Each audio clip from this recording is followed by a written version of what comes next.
Very good morning, students. Today we will discuss about solid state part 12.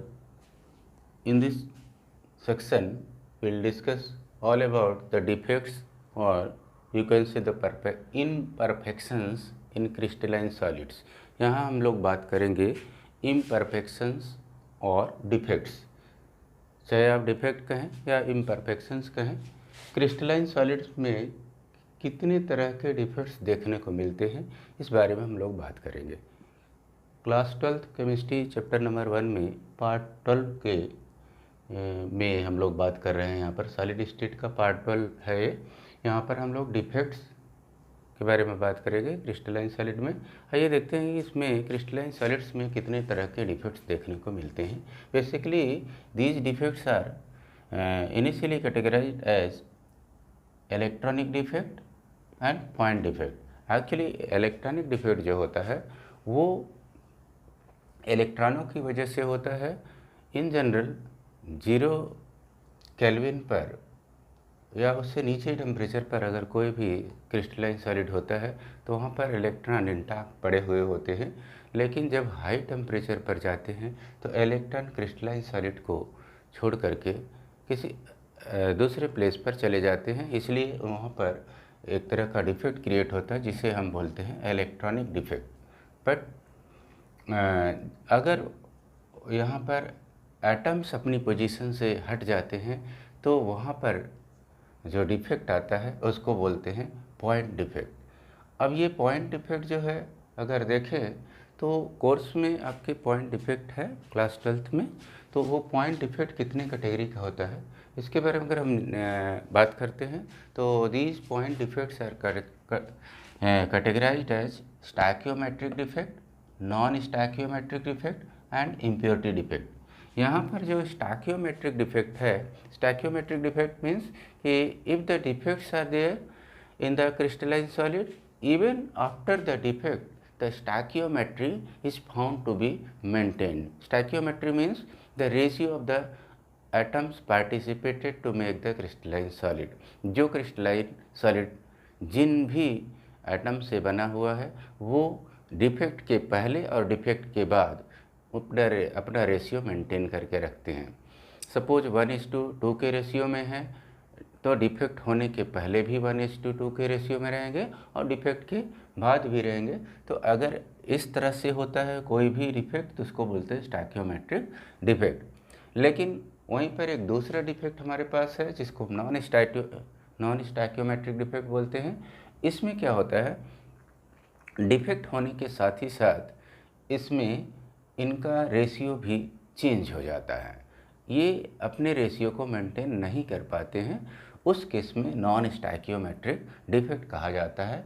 और ये point defect इसलिए कहा जाता है, पॉइंट का मतलब यहाँ पर कि atoms are very tiny, so they are occupied at particular position, and from that position if they are shifted from here from that position to somewhere else, so in that case it is known as point defect. Point मतलब कि position of the atoms, position of the constituent, whether the constituent में B atom, molecule और ion, वो अपनी जगह से हट जाते हैं, इसीलिए ये पॉइंट का नाम दिया गया है। पॉइंट का यहाँ पर मीन्स कि वो कॉन्स्टिट्यूएंट जो जहाँ पर है उस जगह पर न रहे, वो किसी न किसी तरह से अपनी जगह से इधर उधर डेविएट कर जाता है।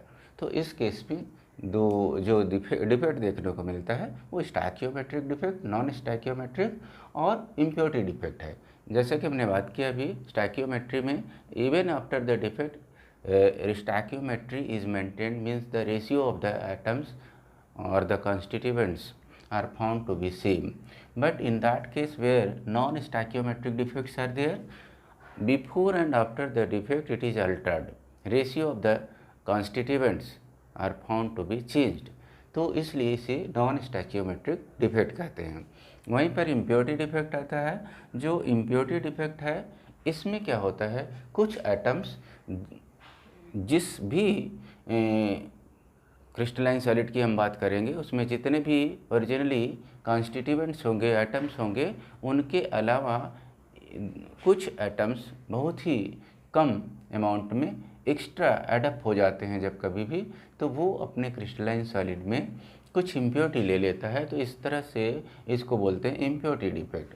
अब अगर हम बात करते हैं स्टैक्योमेट्रिक डिफेक्ट की category, how many type of stoichiometric defects are further categorized based on the collected information and to make the study easier, so it is categorized as vacancy defect, interstitial defects and Schottky defect, then last fourth one is the Frenkel defect. अगर देखें हम यहाँ पर, तो ये जो हमारे दो कैटेगरी के डिफेक्ट हैं, कौन कौन से, वैकेंसी डिफेक्ट और इंटरस्टिशियल डिफेक्ट, ये किस कहाँ पर देखने को मिलते हैं, they are shown by non ionic solids. जो नॉन आयनिक सॉलिड्स होते हैं उनके थ्रू ये देखने को मिलते हैं। बट ये वाले जो डिफेक्ट हैं वो पाए जाते हैं उन क्रिस्टलाइन सॉलिड्स में जो आयनिक सॉलिड्स होते हैं, आयनिक सॉलिड्स। तो आयनिक सॉलिड्स में शॉटकी एंड फ्रेंकल डिफेक्ट देखने को मिलता है, जबकि हमारा नॉन आयनिक सॉलिड्स में वैकेंसी डिफेक्ट और इंटरस्टिशियल डिफेक्ट देखने को मिलता है।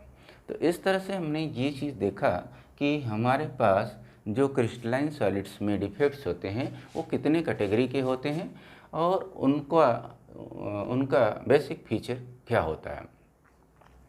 अब यहाँ पर जितने भी तरह के क्रिस्टलाइन सॉलिड्स में डिफेक्ट देखने को मिल रहे हैं, हम लोग बात करेंगे वन बाय वन डिटेल।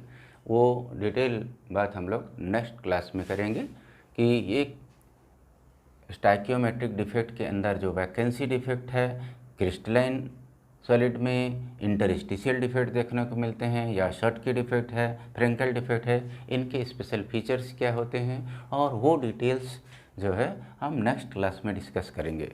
तो आज की क्लास में इतना ही। इसके बाद हम लोग नेक्स्ट क्लास में डिस्कस करेंगे detail about the stoichiometric defects. Thank you for today.